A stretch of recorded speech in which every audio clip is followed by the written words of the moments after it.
This episode of the Design Your Dream Home podcast is brought to you by Porcelanosa. With 30 showrooms in the United States and Canada, Porcelanosa is a luxury lifestyle brand that'll make your next project's dream into a reality. From a wide selection of tiles and mosaics to modern bathroom and kitchen cabinetry designs, Porcelanosa makes it easy to bring modern European design elements into your home. Visit porcelanosa-usa.com to learn more.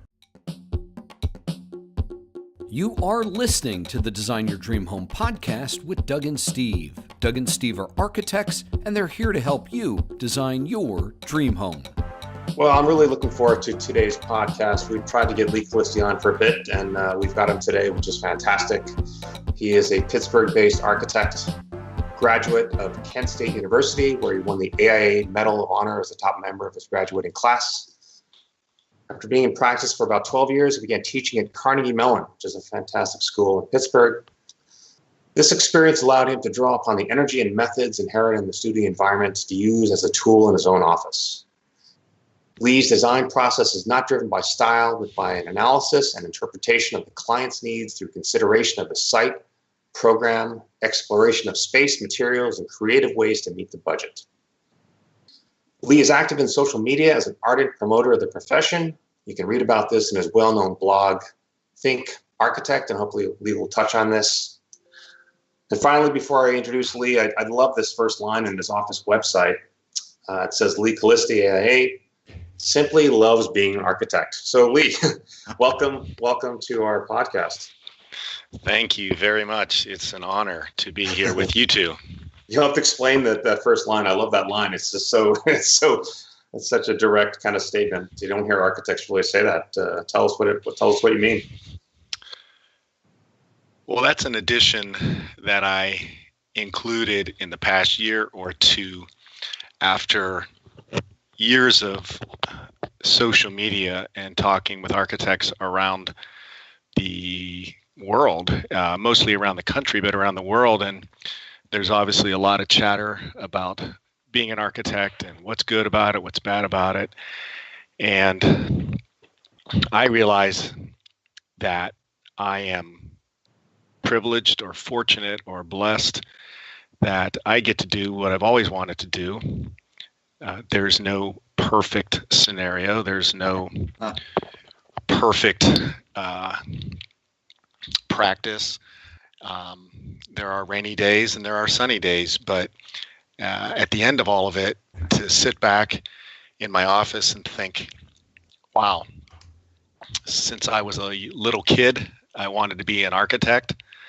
And this many years later, I am an architect is truly a privilege. So I wanted my clients and anybody that would look at my website to know that I love doing this, and hopefully that simple phrase would be attractive to them looking for an architect rather than just someone who does it for other reasons than I do it. Lee, Doug Pat here. How are you? It's nice to see you, man. Doug, I followed you for years. Thanks, buddy. Well, it's great to have you, and I'm really interested in hearing about your practice and what you've been doing since you stopped teaching. A couple questions for you. So you talked a little bit about your clients finding you on your website. How do you get most of your clients? Is it word of mouth like it is for most architects, or do they find your firm through the website? And tell us a little bit about the practice and the size of the practice. Sure.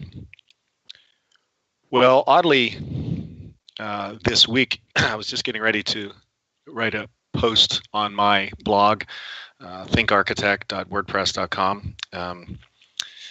And I was going to announce that I think it was this week, 16 years ago, that I found myself either unemployed or the owner of a new architecture firm, or both. And as I go forward 16 years in time, I've been practicing for coming up on 28 years, but Wow. I didn't realize I'd be a dinosaur. But especially in my early days, I myself and two other women started the what is now the Young Architects Forum at Pittsburgh AIA, but many of those who still run it don't even know I exist. But anyway, so I'm not a young architect, but I find my work divided into kind of two categories, and how people find me in those categories is based on kind of two major drivers. Commercial work is largely word of mouth. Built a referral network over the years, and it's a conversation of its own. And I do a lot of adaptive reuse projects in my own city of Greensburg, as well as in Pittsburgh and kind of southwest Pennsylvania. So I've become adept at what's involved in rehabbing small buildings and bringing new life to them, putting my voice in them, but showing them tremendous respect. Residentially, which is where most small firms like mine start, was probably driven by the internet, the web somehow. There's various social media sites that are pretty good tools to finding an architect that can do residential work. My website itself, leecalisti.com, is good. After all these years, I have a few things to put in a portfolio to show people what we can do. So that's where most residential clients probably find me, either on my website, on Houzz, some other type of Google search, the AIA Architect Finder. But occasionally, a past client might refer me to a friend for a residential project, but in probably the last 5 years, I've been careful or choosy, selective for the residential work we do. Yeah. Residential work is very personal, and as you both know, and so I've been fortunate to be able to pick and choose the kinds of projects that I think I can help, but at the same time, the kind of clients that I think share my vision, share same set of values. I have a fantastic project under construction now, residentially, and those clients found me probably through a variety of those web sources that I just mentioned, but that only led to the first conversation. And then it's up to me from there to steer the conversation to either secure that client or discover that, maybe there's a different architect that they would have better chemistry with. Well, let me ask you about these new ways of finding an architect, because back in the day, word of mouth always seemed to be the sort of primary lead generator. Talk about Houzz. And I'm just wondering if you have a profile, if you also promote, or do you just use kind of the free service? I'm asking just for my own personal kind of interest, and I'm wondering how useful the Houzz platform is, because it gets so many users, and I'm wondering how effective you found it. Any of these sites, I find them to be useful and not useful at the same time. So everyone's going to have their own opinion. There's a conversation you can have with anybody, and they'll certainly share their opinion. For me, I had a paid platform for a year after having a free platform for many years, and I went back to the free platform based on sheer numbers. I spent a lot of time talking to their agents, and we looked at the numbers, and they tried to persuade me to continue with the platform. And so I'm not opposed to their platform, but for me, the free platform worked very effectively for me, if not better than the paid platform. And that, that could be based on demographics. It could be based on the day of the week. It's really hard to say. So I can't say that my experience would translate well to someone else's experience. I think if you're in a dense urban area, large metro area, you might need something to give you an edge when there are 50 architects around you, and you want to come up higher on the list. I'm in Greensburg is a small town. I like to think of it as a city. It is a city, but it's about the size of a neighborhood in a metro area. So people find me with simple web searches, especially if they, with our friend Google, I tend to come up pretty high. But then from there, I'd like to think that just gets them my name. Right. And then it's up to other profiles, my web profile, my house profile, maybe my blog, or just the entire fabric of a digital footprint to speak to who I am and what my values are. However, there's still an inquisitive phone call or email from someone who hasn't done anything. They just find you and they want help for their project. And then from there, you have to decide, is that a good fit or not? It's interesting because I asked you this question for people who are looking for architects out there who are listening. And so I've done like you. I've done the paid and I've done just the free profile. And for those who don't know, Houzz is a platform for designers to promote their work. They can pay for it and they get you can sort of move up higher in the searches, or it's a free platform and it's based more on traffic and other metrics, I guess. And I've done like you, and I kind of wondered if you pay for it, if it feels like, well, why do you have to pay for it? If you're a good architect, why do you need to sort of elevate your profile? And anyway, I don't know if it works or not, but I really found like you that I tried it that way, but I'd rather just be the kind of free platform. And also like you, there's so many different tentacles out there that if someone's really looking for a certain type of architect, I find that people are pretty resourceful. They'll find you somewhere. Through your blog, through your website, through the work that you've done, through your Houzz platform. So I've sort of backed off on that as well. So anyway, I just was curious about your experiences in terms of how do people find Lee Calisti?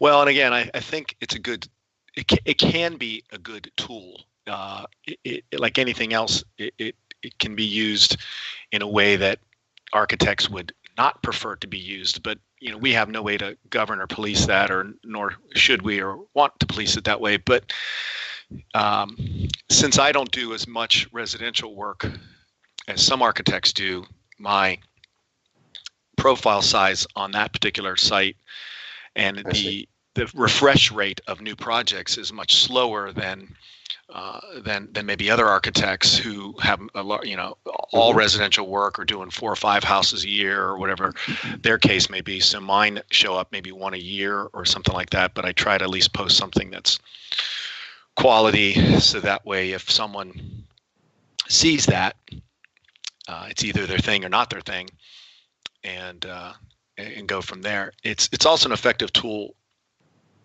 once you have a client to share images as a communicative device. Hey, I like this picture, I like this ceiling, I like this door, and you can have a private idea book, as some of you may use. So it's not just a tool to get an architect or find a client. It's a tool that can be used throughout the design process. Great. So I've taken you kind of off the path here. So let's get back to, I wanted to get into your kind of 3 issues we try to do in every podcast. We really want every architect to kind of share 3 topics, things they're thinking about pertaining to residential design. So, I know you sort of outlined a couple of thoughts. Why don't you give us your first kind of topic? Well, having a project under construction now that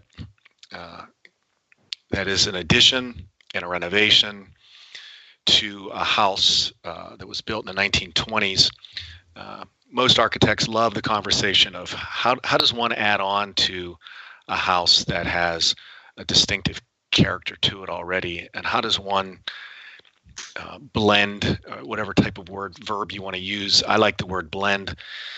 How do you add on to that? How do you touch that? How do you begin to approach that?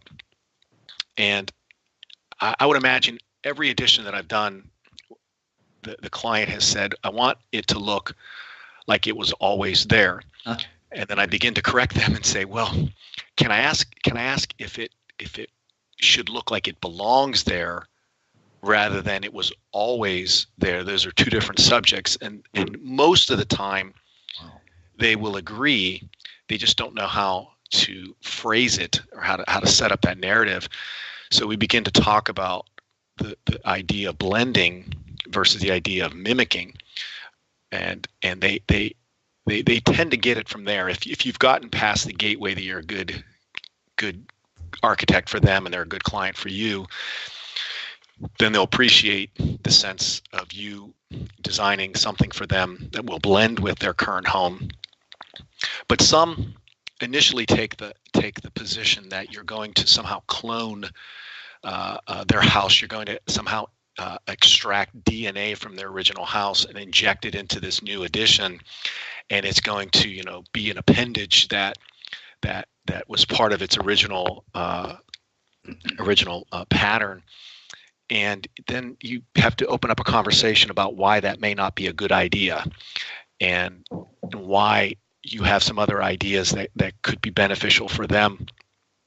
And it's a great conversation at that point. Now, if you're having that conversation with a client, it's going to go down one path and it's going to have one type of flavor to it. And if you're having that conversation, if the three of us were having that conversation, around coffee or whatever as architects, it might go in a more esoteric direction. But for homeowners, I think it's important to understand that if you've chosen the right architect, allow that architect to take that in a direction that will blend with your home, not necessarily mimic your home. And there's no singular answer.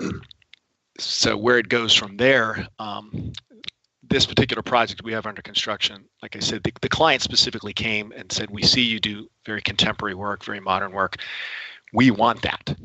And we want to do that to this home we just bought a couple of years ago. Can you do that? And of course, every architect loves to hear that. Well, many architects loves to hear that. Maybe not every architect. I won't put words in their mouths. But so we began to explore that. And what I found with this current project kind of cements ideas I've had all along, especially even during my teaching days. We're trying to show respect to a house from the 1920s, at least the original house. And it has, on its own merit, has character, which may or may not be a starting point for someone that comes to us and says, design us an addition. They may have a house that most would deem to have very little character. So then that takes a different path. But in this particular case, this is a very, very old neighborhood from pre-World War II, maybe even pre-World War I. Beautiful neighborhood, very nice trees and landscaping. And we wanted to show respect to this house, but this family had very specific needs, very specific wants, and it's their home, and they plan to stay here. So besides all the things we had to evaluate, zoning and code and all those basic things, we shared some images, but they gave me a pretty long leash. And the end result, I find, actually magnifies the original house because we didn't copy or mimic it. And the contrast between something that looks like it was built in 2019 versus something that was built in 1920 is very evident. And to me, it's a very classical looking facade because in the center is this 4-square house with a pyramid roof, brick, very, very of its time, brick coins and keystone arches. And it's bookended by very contemporary expressions of the functions that go into those spaces. And we've kind of fixed what people have done over the last 100 years. So when I look back at it, I see that I've tried to show tremendous respect for the original house by not mimicking it, by not copying it, by doing something that's absolute opposite to it. But at the same time, that wasn't just my will, it was a directive of the client, and it's reflective of their personality and it's reflective of their values. But others might take a different position. Others might say that we've ruined the house, or we've shown disrespect to the house by not copying it. And I generally pose the question, well, then show me someone who's taken an addition to something that has this much character and can add on to it by copying it. And how does that show it respect? Well, Doug, you do a lot of this kind of work as well, right? Dealing with existing houses, adding on to them. Yeah, Job's office used to do a lot more of it. They do a lot of new construction today, but I happen to work on a couple projects where we did additions to older homes, 1920s, 1930s. And of course, the take with most of Job's work is that we do something that's incomplete contrast to the existing, so much so that you recognize immediately that one thing is completely different than the other. And it's something that's extraordinarily difficult to do. I mean, there are so many people that have tried and just done a very poor job. And it's because it's easy to do a bad job. I mean, I.M. Pei's Louvre edition is probably the most wonderful example of how that can be done perfectly. But to do it well is really, really tough. I love your comment about blending instead of mimicking. That's a wonderful way to look at what the architect does. So yeah, it's a tough thing to do. You know, a lot of people don't quite understand. So all the three of us are kind of nodding in agreement. But when a homeowner asks to make it look like, you know, the way it used to be or something, why do you think the three of us all kind of object to that exercise, or that I don't know, if someone wants that, why do we immediately just all agree, and that's not the right way to go about it? And why do you think a homeowner says, well, why don't you think that that's a good idea? What do you say? Well, we have to start with the first question, and we have to be honest with them, but you have to tread this one very carefully. What is their opinion of their current home? Do they think it has strong architectural character? Does it have strong architectural or visual qualities that they like in and of itself? So they bought the house because it has a street presence or a curb presence that they find architecturally stimulating. And the answer to that question will govern the next thing that comes, or should govern the next thing that comes out of your mouth if you want to work for this client.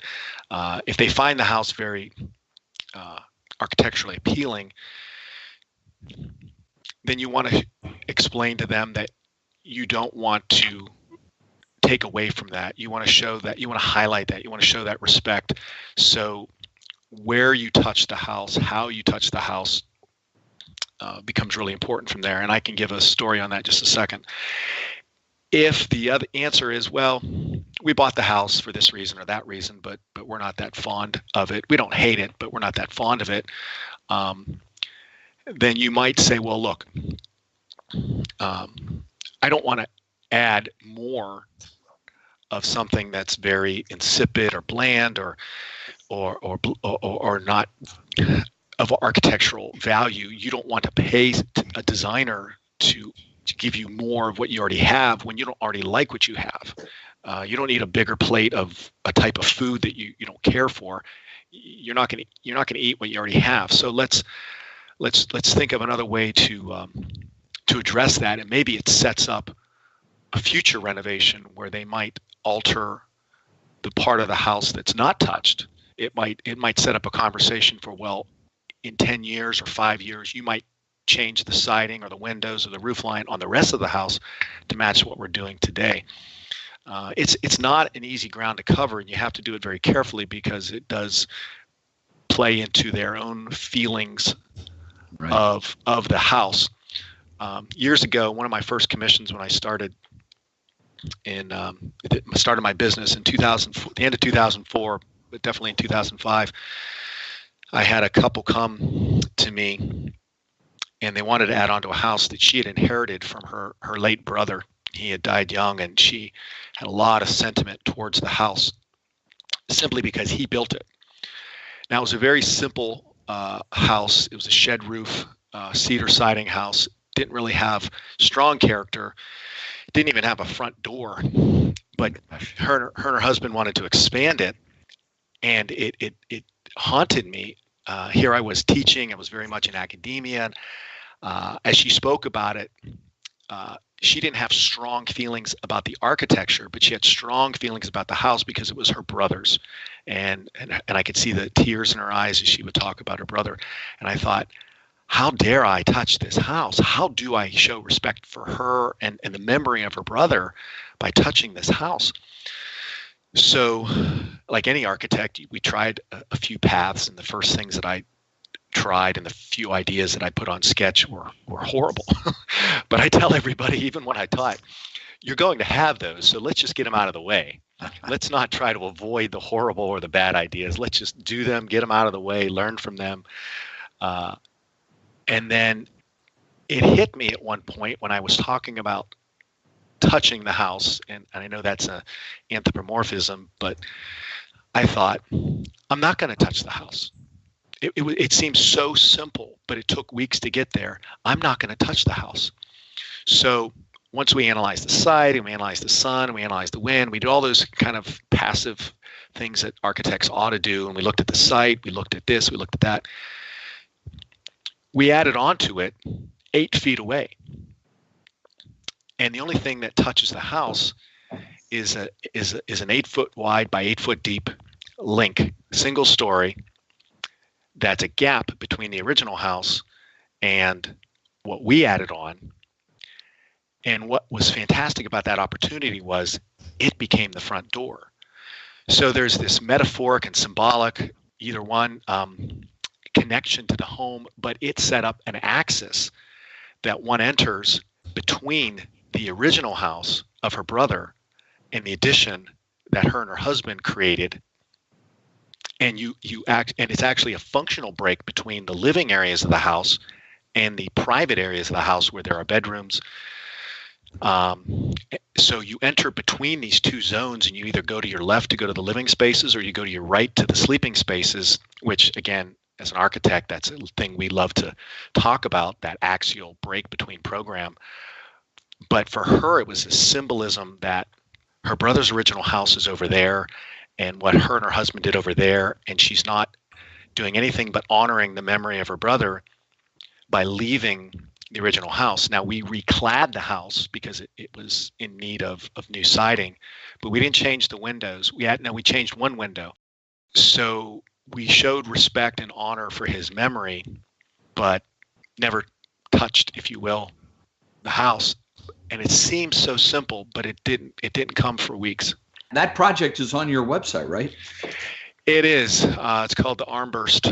It has the cedar siding, right? It does. That is a wonderful project. Thank you. Thank you. Really cool. I love it. Armburst Road Edition. Lee, what is the address of your website for our listeners? It's leecalisti.com. LeeCalisti.com. leecalisti.com. So Lee, what's your that was a great first topic. What's your second topic? Well, I think it dovetails into this first one.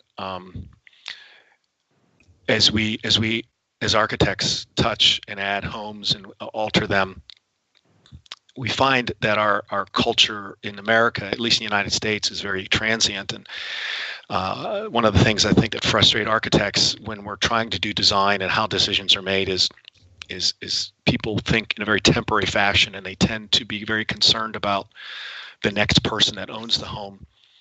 And it's so true. I was moved over the years by going to presentations and listening to Steve Mouzon, who's an author and blogger, and that many people know about, The Original Green, and we communicate through social media these days. But he talks about this concept of loving your home, and I'm not sure I'm copying or a disciple of his in that sense, but when we designed and built our house 11 years ago, we decided we were going to be here forever. So the decisions we needed to make needed to be done carefully because we're not going anywhere. And I found that if I love my house, I'm more apt to do maintenance to it. I'm more apt to make decisions that are more thoughtful and long-term. And as a sustainable choice, if I stay here and I don't change this every few years, and I don't change this, or I don't undo decisions, bad decisions or whatever, and I don't keep moving, that there's a lot of embodied energy that doesn't get disrupted, that stays in place. I stay where I am. I'm going to, maintain the home that I'm in. I'm going to care for it. I'm not going to let it fall apart. I'm going to make more quality-based decisions, more thoughtful material decisions. I'm going to be more thoughtful in size. I really don't need a house that's 20,000 square feet. And that's hyperbole. I'm going to. My house is 2,000 square feet. I'm going to be really more deliberate about my choices. But the choices we made were made for three people: my wife and my son and I. And those are the three people. Those are the three voices that got a say in our home. And since I was the architect, there wasn't another voice. But we plan to stay here indefinitely. And the resources we put into the house should last a very, very long time. We chose permanent materials. We chose decisions. That doesn't mean that one couldn't change their countertop or paint the walls or update things every few years is your preferences. But I find that people make decisions, and the reason certain materials are so popular is because they're cheap. And the reason they're cheap is people don't want to invest any more in a home because they might move, and then they're going to be giving that energy, that money, that value to the next person. But they're not sure what that next person's going to want, so then they might not make a very personal decision that they would love, that they would want in their home, that would benefit them and their family and their values. So they're always worried about the next person. And I thought, well, wait a minute. If I love my house and I stay here, I have no say over the next person. I'm gone, either far, far away in whatever fashion you want to define that. And I just found, as I read about that a lot of things are neglected, and then they're destroyed or they decay, and the adaptive reuse that I come in and do as an architect has to undo somebody's neglect. And I ask myself, well, why did they neglect it in the first place? Was it simply lack of funds? Maybe, but I don't think they loved it. And maybe that's asking a lot to ascribe such strong emotions to architecture. But we love our house. We're in it a lot. We use it. We made the right decisions. It's plenty big. And as things begin to decay over 10, 11 years, we repair them quickly so that it lasts a very, very long time. So do you want to? I had so many thoughts. He said so many really interesting things, but I want to wait until his third point is over. Go through a couple of those. Okay. Well, to come full circle on it, to show that these aren't three unrelated, I've written a blog now for 8 years, and I only have about just shy of 400 posts. And the post that I wrote in 2011 that has gotten more visitors and more hits than I think all my other posts combined was using the classic internet or blogging terms, 10 tips. And as soon as you insert, so many tips and a number and tips, everybody's interested, because at least they can read the list. And they can decide if they want to, dive into the text even more. But it's funny, it's got a lot of conversation. So I wrote 10 tips to building affordable. And I was thinking how to tell our story, my family story, when we built our house. We had limited resources, and we were careful with our resources. So we built this, small little box house. We had to make very, very careful decisions. So I think, well, what were the things that we decided to do? How did we make our decisions? So I wrote those down. and I wrote this blog, 10 Tips to Building Affordable. And I just told our story of how did we make decisions, because everything wasn't available. Everything wasn't possible. So I use these to talk to my clients as they're very, very concerned about budget. And I will say, as a caveat from the beginning, I admit that building contemporary details can be more expensive than building traditional type of details. So if you want to have very clean, minimalistic lines, lack of trim, things that align, those kinds of things, I understand that in our economy that can add costs. So I don't want that to derail the conversation or derail the intent behind my 10 principles. But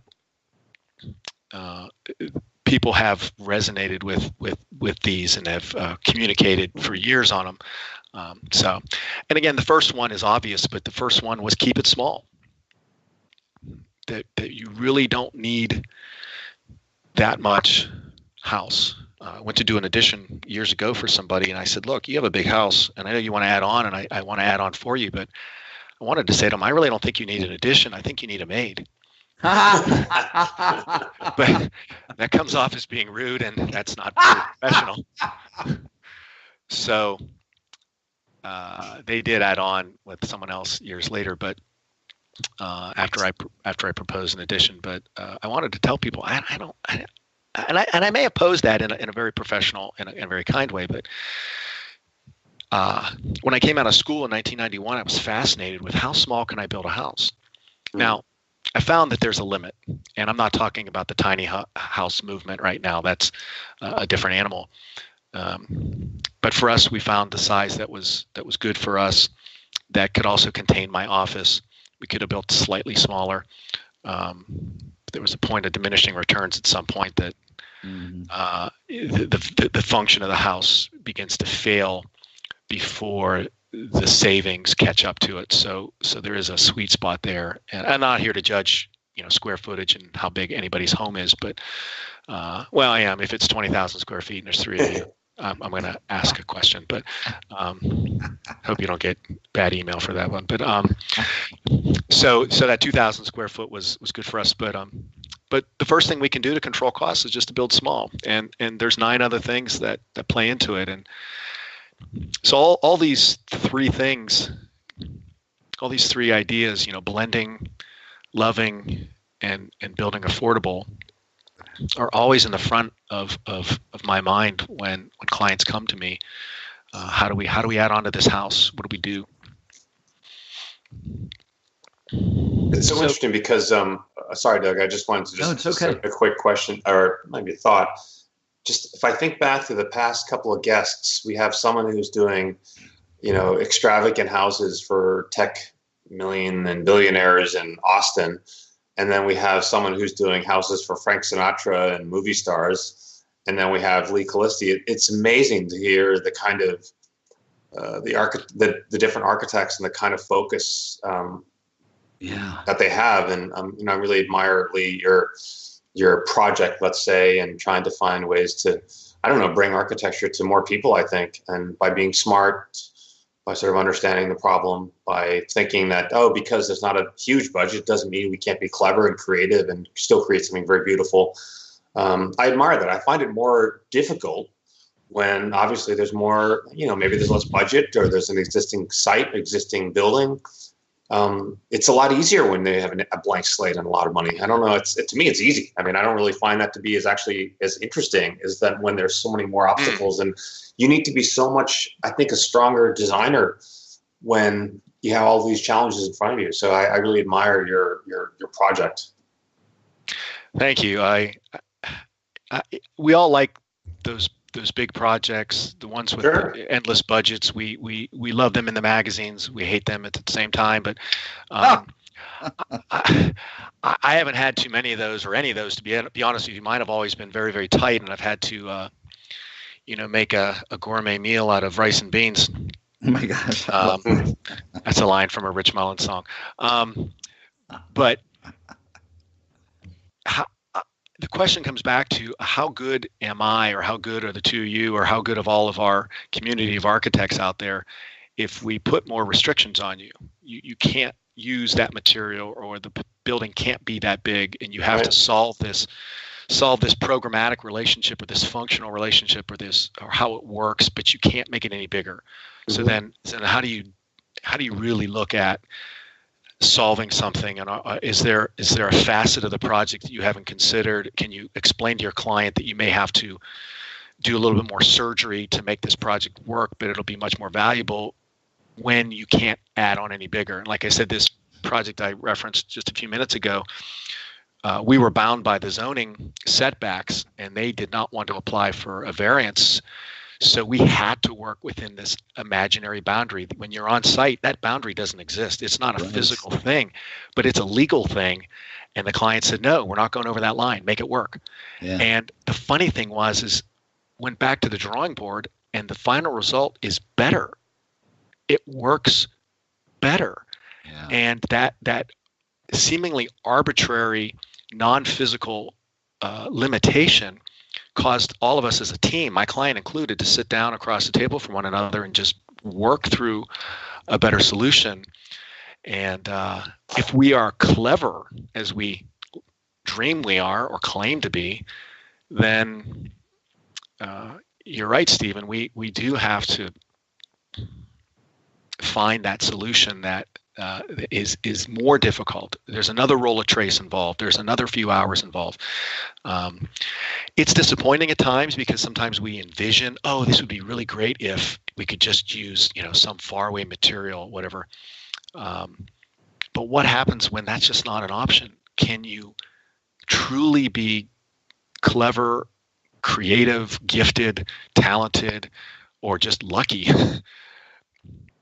when all you have is lesser materials? A commercial project that's on my site,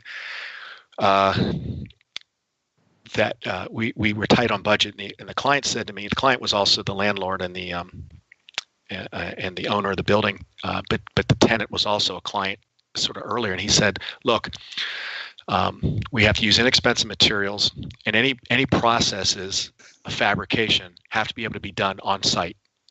So no cabinet work, no off-site cabinet work.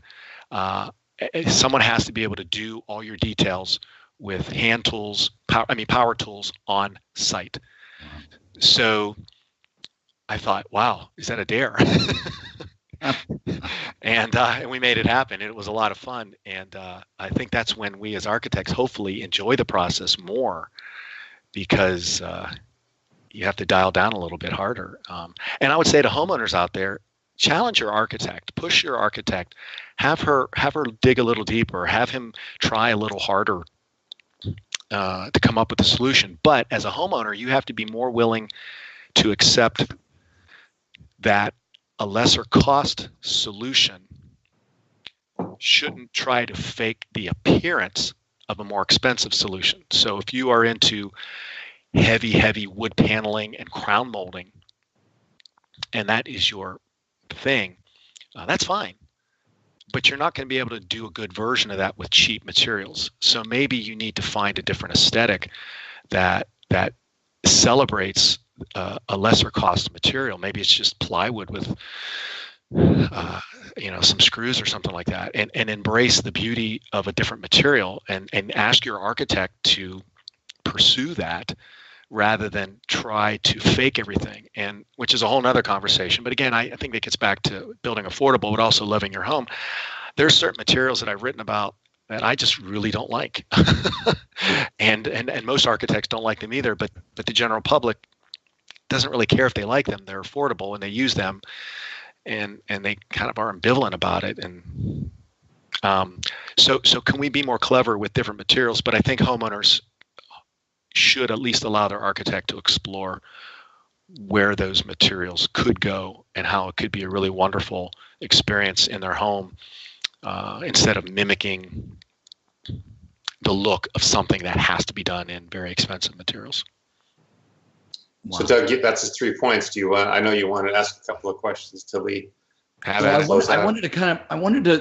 sitting here thinking about our listeners and, the title of the podcast. And, Lee is a really creative guy. And You could tell just by listening to how he thinks about all of the facets of being an architect. And I'm thinking about, what to ask Lee, that in terms of how he can help our listeners if they choose not to use an architect. Right. And then I thought, well, why don't you ask him what makes an architect different? And he really answered my question with a couple of the points that he made. So I loved when he said, architects will have rainy days and sunny days, right? So that's very true. That's in life. We all have rainy days and sunny days. And in our professional careers, we have rainy days and we have sunny days. To piggyback on that, we all have really bad ideas. We all have some very good ideas, but he said, we've got some bad ideas, but learn from your bad ideas. And I just thought that is so great for the people that are listening who perhaps, start with creativity, right? I mean, people are concerned that they're not creative enough. Can people be more creative? Of course they can. And one of the ways you can be more creative is asking lots of good questions and learning from sitting down and going through all of these ideas. I think people have a propensity to go with maybe our clients or our listeners. They've got an idea. Well, let's go with that idea. Let's build that idea. Let's make that happen. I have a great idea. My house should look like this, and let's do it. Instead, Lee's saying, let's learn from our bad ideas. And I think our listeners can learn from that, right? You could sit down and you work through ideas and you learn from the bad ones and you make the good ones even better. And he also said, if you love your house, you'll take better care of it, more care. My God, I have never in my life thought about that. I think about my own home. It's a little white cape. I like it, but I don't love it. And I don't take care of it the way I should. And I know if this was a house I designed and I loved everything about it, I'd be more apt to work on the things that were falling apart until waiting until they completely fallen apart and then fixing them with aluminum, right? So I think that's a really a great point, and it's incentive for people that are listening to at least hire a guy like Lee, sit down for 20 minutes and have a conversation about houses, because he said so many really powerful things. And then, of course, talking about blending instead of mimicking, instead of making something look exactly like what's already there, and why you don't do that, and why you may want to do. I mean, he said a lot of really great things. So anyway, I think also because it's pretty clear talking to Lee, but also just reading from his website, his profile about kind of commitment to teaching, that I think that I'm going to say that I think many of the stronger residential designers are also teaching. And I think it's that space where you can reflect, have more time to kind of work in an academic environment, which is very different than practice. And you can tell Lee has thought about a lot of these issues because he's been doing it in the studio environment where you don't have the pressures of, I don't know, the client and the budget and so on. You can really kind of look at design problems, work with students, take the time to reflect on all these issues, and then bring them back to practice. And I think, Lee, probably that's what you're getting at, that being in that laboratory allows you and has informed your practice. Do you have any closing comments about that? I think I feel like I'm sure that it's really part of your identity as an architect. Well, it has been. I haven't been fortunate to teach since 2014. My business became very, very, very busy, which is good news. But for the 12 years that I taught, it remains fresh in my process. It remains fresh in my mind. And like you said, Stephen, how I approach a project, I try to allow that not to be just esoteric babble that architects get caught up in at times, but how does that help my clients? How can I use that value for my clients to reevaluate something, look at something in a different way? I don't have a pat rote process to approaching something that I want to find the best value for them and their investment.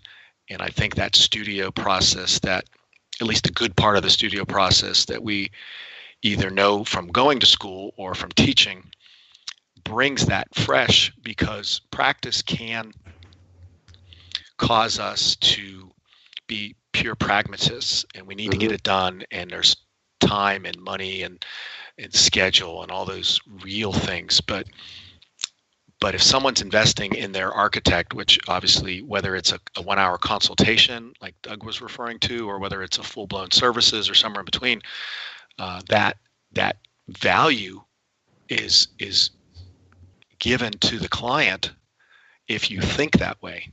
So as they're looking for architects, that might be a question they may want to consider.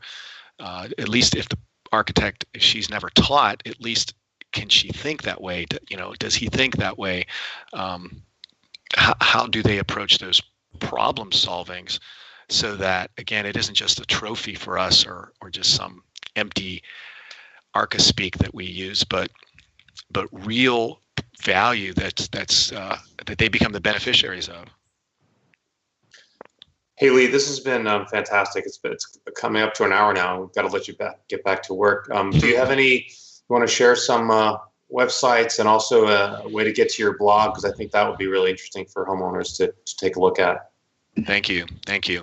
I can be found at leecalisti.com. That's LeeCalisti.com. That is my website. My blog is at thinkarchitect.wordpress.com. thinkarchitect.wordpress.com. I can be found on other social media sites. If you just type in Lee Calisti as one word, Leecalisti, you can find me there on Twitter, on Instagram, and our business, Lee Calisti Architecture and Design, has a Facebook page as well. I like to talk about architecture. I mostly use social media for architecture, for professional reasons. Love to talk about architecture. So if anybody agrees or disagrees or has a thought, I love that conversation. Fantastic. Thank you very much, Lee. I really appreciate it. It's great, Lee. Thank you very much. Great to have you. Thank you very much. You've been listening to the Design Your Dream Home podcast with Doug and Steve. If you have any questions or want to give us any feedback on the show, feel free to reach us through our website at thedougandsteveshow.com. Thanks for listening, and we'll see you next time.